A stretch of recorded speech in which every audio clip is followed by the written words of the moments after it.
The Heinemann Podcast is a production of Heinemann Publishing.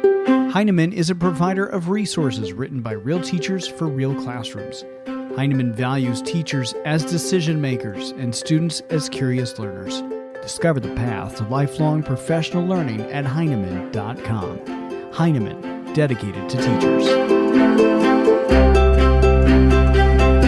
I'm Brad from Heinemann. On today's podcast, channeling your favorite teacher. I'm sure you think about your favorite teacher from time to time, but what can our memories do to inform our teaching? Heinemann author Maggie Beattie Roberts thinks we can use these influences to help form teaching archetypes to help better our practice. Maggie Roberts began her teaching career in the heart of Chicago and then pursued graduate studies as a literacy specialist at Teachers College at Columbia University. She worked as a staff developer for Teachers College Reading and Writing Project for nearly 10 years, where she led research and development in digital and media literacy, as well as differentiated methods of teaching. Maggie is currently a national literacy consultant, author, and frequent presenter at national conferences. She is the co-author of DIY Literacy and co-authored several Heinemann Units of Study books on the teaching of writing. When we sat down, I wanted to know who was Maggie's favorite teacher. My favorite teacher was Mrs. Fuller. She was my fifth grade teacher, and she was larger than life, which was so interesting because I was quite shy and introverted, and so I would think someone that was so big in the room would be intimidating to me. But she just was strong and skillful, and she was unafraid to be a lot of things at one time. Mm-hmm. You know, she was constantly kind of dressing up in history as different people, giving lectures. She wouldn't be afraid to get really messy during science and do all kinds of experiments. And honestly, that was my first book club memory. She had us in book clubs back then. And I remember, goofing around with my club, reading in our library. And so she just had all these different ways of being with us, which I think was magical. Mm-hmm. And she also was no nonsense. Mrs. Fuller was known for hearing her in, you heard her voice booming down the hallway. She didn't play. And so I think that also created safety in the class because she didn't use her loudness as a tool of fear. Mm-hmm. She used it more as just a place to create boundaries for the kids. And so I just loved how dynamic she was as a teacher. Yeah. And while it's fun to get nostalgic about these things, you say as teachers, we really should take a moment to do this reflection, but why is that important for us to sort of reflect on these moments of educators from our past? I just think teaching and learning is so personal. Mm-hmm. It's such a relationship. And when we're thinking about teaching, sometimes the conversations and thoughts can be geared to, what are your learning objectives? What's the curriculum? What's your pedagogy? What's your pacing chart? What's your unit plan?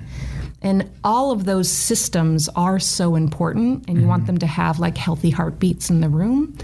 I'll say a lot, sure, kids need programs, right? But kids don't need programs, they need you. They need the teacher, that there is something, there's a chemistry between teacher and student that is the spark for letting that curriculum fly high in the room. And I think that when we are in our day-to-day and we are facing standards and we are facing high-stakes tests and growth patterns and all of that, it can be hard to remember why we are there in the first place, and it can be hard to remember the Mrs. Fuller, because it's the booming voice. It's putting on the hat as you're lecturing as a historical figure that I think is what kids and what I honestly really remember. How is this journey into the past sort of helped you reflect on your own teaching? When I started thinking about caring for our art, caring for our craft, our profession, I started to think back to organizations and, places where we go to learn teaching. We go to undergraduate programs, we take online classes, UTEP in Chicago, the teaching fellows in New York City. There's all these places we go to learn how to become teachers. And when I was thinking about this topic of nurturing the art of great teaching, I went to kind of examine some of those places. And, I was lucky enough to have some time in some of those places. For me, it was the Golden Apple Foundation in Chicago. And I dusted off that notebook and, I was, 18 in Chicago, working in the public schools as a volunteer in the morning and taking these seminars with master teachers in the afternoon. And I was like, what was it about that program that I am connected to, that in my mind, it feels like they raised and they crafted amazing teachers. And, I had all these notes on like pedagogy and methods of teaching and different kinds of curriculum. And I even participated in like inquiry and writing workshops, and it was amazing. But really, like, it were the names of these teachers that really stood out. It was Greg Mitchie, and he would coach us to be fearless activist teachers. And Jan Urist, who was this amazing artist who taught us how to let kids be in the material as they learn. And, Dominic Belmonte, who was an amazing storyteller and is still head of the organization there. And so I remembered the people, and I remembered the way that they were as they orchestrated teaching and learning. And it wasn't necessarily that I remembered the curriculum they used at the beginning. And so it just made me think of who are these kinds of teachers, these people. The curriculum doesn't make them great. It's what they do with that. I began to get curious about when was I, the artist in my teaching, and when was I the messy scientist as a teacher? So yeah, that was where I first started thinking about it. And it led you to sort of think about these teaching archetypes. Yeah. Tell us a little bit about these archetypes and where this led your thinking. Yeah, so I think there's amazing, so much support at a curriculum level when we think about teaching. There's so much support in terms of methods of teaching and just the stuff that teachers have. But like, what if we thought about our teaching in terms of these archetypes of great teachers? When I think about Miss Fuller, I think about her first as a storyteller. I've always thought of, for me, teaching as a performance art. I was a theater kid. I was on the speech team. I loved everything performance. And so when I think about my teaching and when I think about Miss Fuller as a storyteller, it really felt like, oh, wow, yes, teaching is a performance in that way. When we think about these different archetypes, how do they help us achieve our teaching goals? That's right. If I think about my first period class of 8th grade students in Chicago. Oh, it was such a rough first period. I think it was 8:01 and it was early and lots of heads were on the desk and we were all sleeping. And so the big thing was, how do we wake up to ourselves and our learning? And I knew it wasn't going to be like a curriculum lesson or like a certain, strategy. Yeah. It was, how can I wake up 8:01 as a storyteller and begin my lesson with a carefully crafted anecdote that would lead them into wanting some teaching of the day? Or do my kids need the coach right now? Do they need kind of that no-nonsense motivator, getting them up, rallying them to the big work of the day? So how can I be, as a facilitator of teaching and learning, that can help me meet my goals of like what this class needs? Do they need engagement? Maybe I need to be a storyteller. Do they need to discover their own thinking? Maybe they need me as a scientist. Do they need to be heard? Do I need to take on this role of a therapist right now? So tapping into what we know our kids need in a moment and saying, yep, curriculum's going to help with that, but how can I offer it to them? There's all these ways I can offer that to kids that I think we know a lot about. So what I'm curious about is that replicable? Because I'm no artist. I am no artist. I am not a scientist, but I'm so curious, could I crack that archetype open and figure out how to embody that? Because it might really help give kids what they need in that moment. And you give us little pieces of advice throughout this. So in the storyteller, you really stress less biography, more memoir? Think about memoir. What do you mean when you say that? So one of my favorite tips of using storytelling as an effective teaching method is when I am storytelling, I want to think memoir, not biography.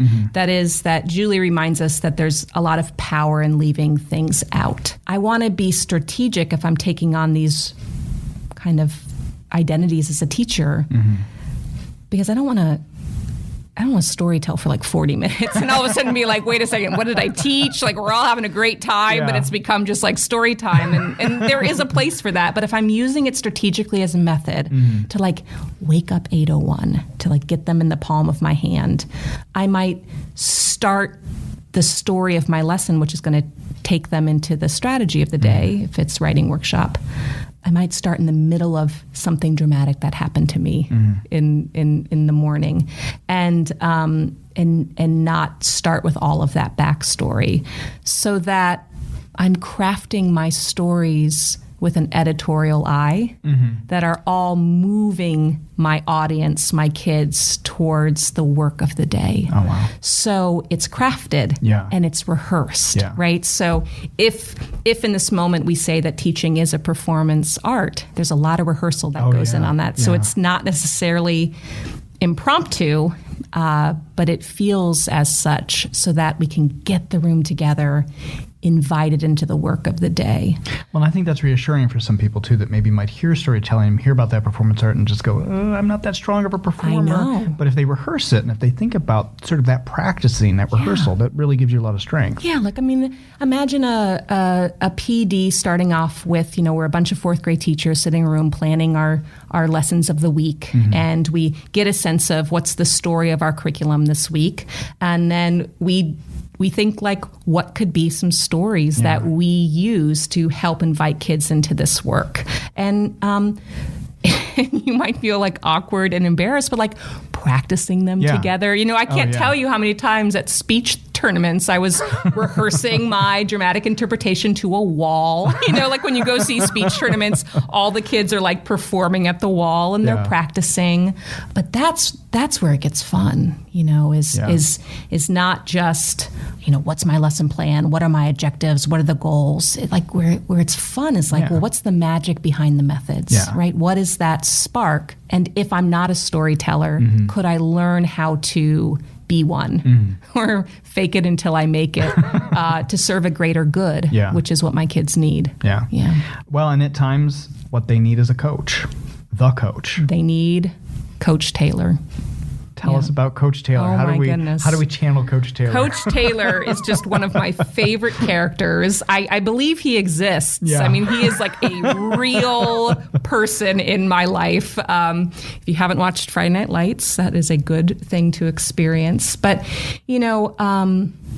Coach Taylor is he's got a little bit of Miss Fuller, right? That no-nonsense, boundary-setting, high expectations, trim phrases or clips of inspirational speeches to kind of holler at your players to get them going. So when I think about coaches and I think about Coach Taylor, there is, he's so much in that identity as a coach. He's a leader, he's a teacher, he is a disciplinarian, he's a friend, he's a mentor. And, people who have had great coaches in their lives, it changes you. Yeah. It sets you on a path to your own discovery. When I needed a coach, I needed someone to say, hey, you know how to do this. Yeah. Remember this. Remember, it's like, for me, I was a swimmer as a kid, and I was coached by a coach who had swum in the Olympic trials. Oh, wow. So he knew his stuff. And, and I was a kid, and his favorite stroke was the backstroke, and so was mine. And I knew how to do it. But I would get a little lazy. I would get a little sloppy, and I can still hear his voice echoing in the pool room of telling me, little tips and reminders to keep it going. Or, if I was swimming at 200 at the very last minute and I felt like I was all out of air and I couldn't make that last flip turn, I could hear his voice saying, you can do this, push on. And so I think about when our kids need coaches to say, hey, you know how to do this. Let's get going, right? Like reminding kids to bring everything they know about this topic or this unit into their practice. When kids feel like they can't keep going intellectually, if they can't keep going emotionally, if they can't keep going socially, how much of that coach voice can help lift them up. You could be that first voice in their day. I think about swimming in the pool, and I didn't need a storyteller in that moment because I would have just like floated on my back and hung out and been like, this is lovely. Like I needed someone motivating me and telling me I can do this, but not doing the work for me. Do you know what I mean? Yeah. Like I needed someone to lift me up with small prompts that were specific and clear, but I was doing the work, right? I was swimming, or I was doing the work. I was writing. So the coach is a really nice identity to embrace when your kids need to get going, and you can help them do that. One other thing you've talked about in this area is making progress tangible. Why is that so crucial? So there's a great article by Sarah Green Carmichael from the Harvard Business Review, and she curates all these great tips from amazing coaches. For instance, there's a little-known swimmer, Michael Phelps. You may have heard of him, right? She features his coach. And they have all these great tips like, be honest and direct in your coaching, but be sensitive and compassionate at the same time. And one of my favorite tips from these historic coaches is to make progress tangible.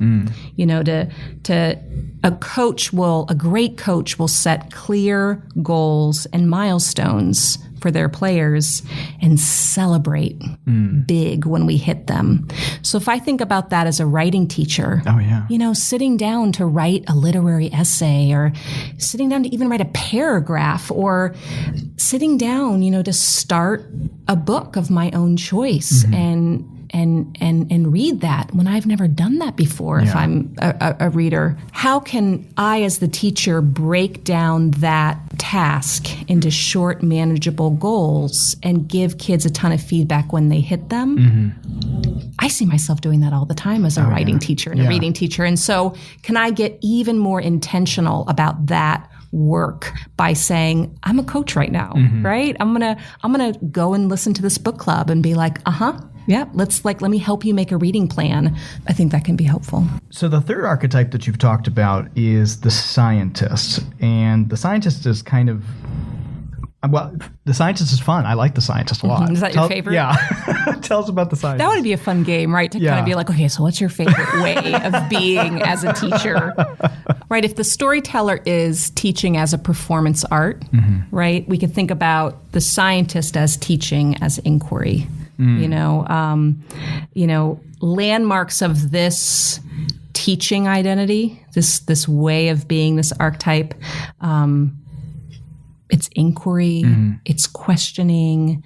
If I think about teaching as a scientist, I'm analyzing data and looking for patterns. I'm having a mindset that we are problem solvers, and that experimenting with the unknowns is the exciting piece, and I think that when we think about those big things, right, inquiry, project-based learning, kind of these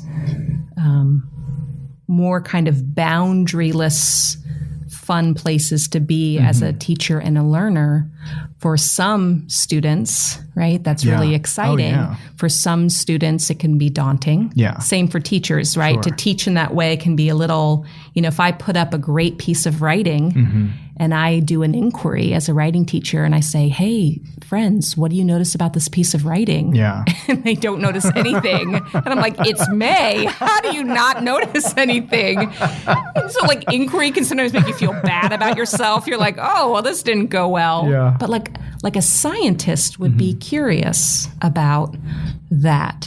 And so, thinking about when do my kids need curiosity? When do my kids need to experiment with the unknown in my curriculum? Like when in this unit would inquiry be powerful? In the beginning of this unit? When in my week would inquiry be powerful? When in my lesson would inquiry be powerful? And so could I tap into being a scientist? So you talk about how being the scientist really helps us with critical thinking. Absolutely. For me, I can't just if I'm not like a natural scientist, which I am not, I can't just be like, all right, my kids need me to be the scientist today. Yeah. How do I do that? I think that we're always craving ways to meet our kids where they are and lift them up with their teaching. And we might know, hey, my kids need a little inquiry now. They need a little bit of let's discover something together. It could be helpful if I frame my teaching as a scientist. How do I do that if it's not natural to me? So what I'm interested in is thinking about ways to do that kind of teaching. If critical thinking is an important piece of that, is to look at something critically, is there a strategy that I can use as a teacher? So people that do this archetype well, right? I think about Smokey Daniels. I think about Kristen Zemke, Sarah Ahmed. They are the scientist in their inquiry teaching. And so specifically the See, Think, Wonder thinking routine stresses the importance of inquiry-based thinking through close observations of a 3-step process, right? What do I see? What do I think? What do I wonder about this? Right? So if I feel like my kids need the scientist right now, I could look at what I'm teaching today and frame it in that routine. Yeah. So when we take all of these archetypes together, how can we take this thinking and maybe sit with it and maybe create our own archetypes? How do we do that? Great. So I think, first is we're really good as teachers thinking about what our kids need. We're like, okay, my kids need some engagement right now. My kids need to outgrow their thinking. My kids need help transferring what they've learned from one class to another. So first is kind of, as always, keep this rooted in what the kids need. Yeah. And say to myself, my colleagues, a friend, what do my kids need? Second step, what might help get them there, right? So I might look at my curriculum, I might look at my learning objectives, I might look at my materials. But then the third step is, how can I present that curriculum to my kids where it works? Yeah. Do I need to be a storyteller in my delivery of this teaching? Or do I need to be a coach in my delivery of this teaching? If I think about that, what do my kids need? What's my curriculum that could help meet that need, and how do I want to deliver it?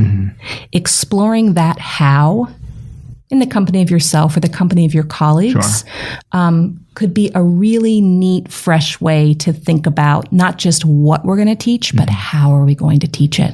So if I'm thinking about my 50-minute lesson, who do I want to be in the beginning of that lesson? Who do my kids need? Yeah. If I think about transitioning my kids from whole group practice to independent practice, who do they need? Do they need the coach right now? Do they need the storyteller? Thinking about setting kids up to surmise their thinking from that lesson and carry it into the next day, who do they need? They may need the scientist. So it's fun to think about who my kids need across a day, across a week, or it could be really fun to plan a unit of study and say, how do I want to start this unit? Oh, yeah. My mentor, Lucy Calkins, says that the beginning of the unit shouldn't be a surprise party. Yeah. It's not like we walk in and be like, all right, kids, all of a sudden we're writing literary essays. So, storytelling is a great place to begin a unit. Coaching is a great place to keep that unit going. And being a scientist could be a really neat place to end the unit with an inquiry of our very own work, saying, wow, we went from point A to point B. Oh, wow. What did we discover there? Yeah. So it's a neat way to actualize and personify and bring ourselves Because this is why we got into the gig, isn't it? We got into the gig because of the Miss Fullers, the Greg Mitchies, the people that lifted us up in their teaching. I don't remember the textbook I read. Yeah. I remember the person. And so I think that all of us have that.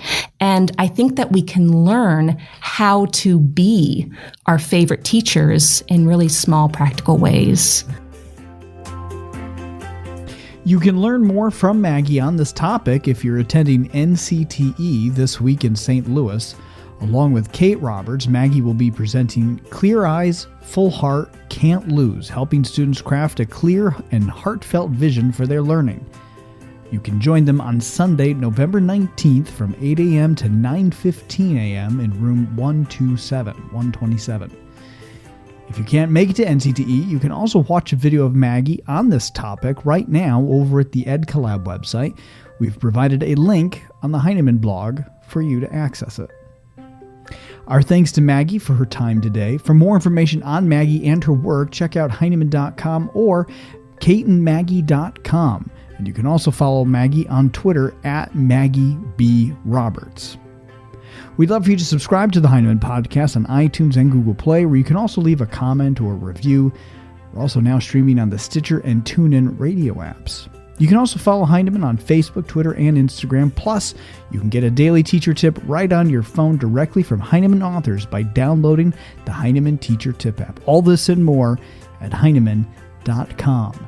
Thanks for listening.